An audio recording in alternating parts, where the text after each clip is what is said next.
For 25 years, Sandra Day O'Connor served on the Supreme Court, the first woman to serve and break a 191-year boy club. Appointed by Ronald Reagan and was unanimously approved by the Senate, she was often known as the most powerful woman in America. Born on the Lazenby Ranch on the Arizona-New Mexico border in 1930, she was a tough woman who knew how to fire a gun and drive a truck by the time she was 10. Though she loved her family, she had to leave her mother and father to attend school in El Paso, Texas, and live with her grandparents for the school year. At only 16, she was admitted into Stanford University, the only college she applied for, and graduated with a degree in economics. She decided to continue her education through Stanford Law, where she worked on the board of directors for the Stanford Law Review. In 1953, she graduated from law school in just 2 years and third in her class. Yet the only job offer she received post-graduation was as a legal secretary. She had heard of a man that once hired a female lawyer and made her way there to see if they would hire a second.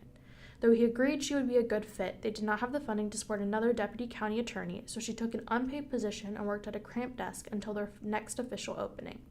Despite these conditions, she loved her first position as a lawyer. She continued to work hard and advanced as a civilian attorney in Germany, opened a neighborhood law office back in Arizona, worked as an Arizona assistant attorney general, was nominated by the Arizona governor for a state seat in 1969, and in 1972 was reelected as the majority leader, the first woman to hold this office in any state. In 1977, she was appointed to the state's Court of Appeals. She was appointed in 1981 under a conservative president with the idea that she would support their ideas. Yet she was known for asking for the facts of cases and not just letting her personal beliefs or affiliation influence her decisions, resulting in her being known as a swing vote and helped to preserve affirmative action in abortion. Just a year after her appointment, she and the court ruled on the Mississippi University for Women v. Hogan, and the traditionally female nursing school must admit qualified men. She reasoned that not allowing men into the institution perpetuated to limiting stereotypes that nursing is a woman's job. She stood strong for women's issues, even if it was protecting women's rights to make choices she wouldn't make for herself, including to reaffirm the Roe v. Wade decision in 1992, despite the Republican push to overturn it with the abortion case Planned Parenthood v. Casey.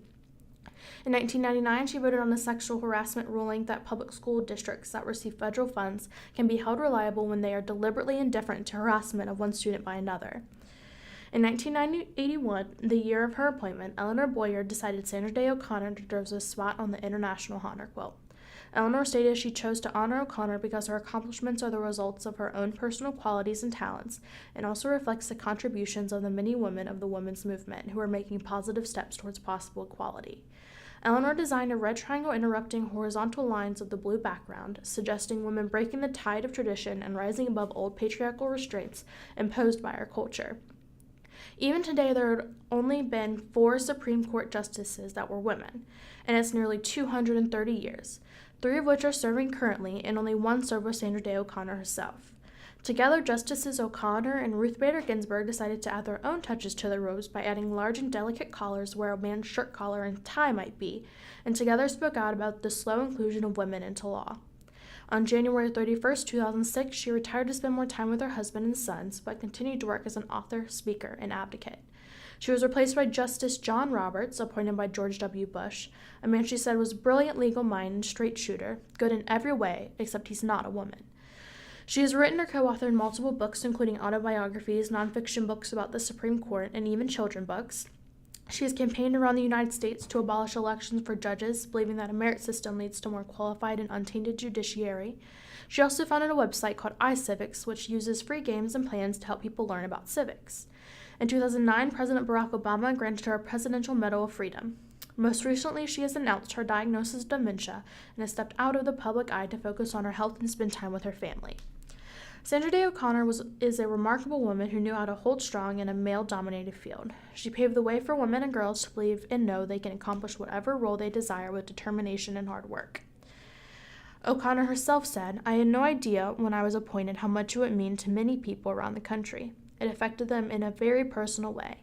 People saw it as a signal that there are virtually unlimited opportunities for women. It's important to parents for their daughters and to daughters for themselves."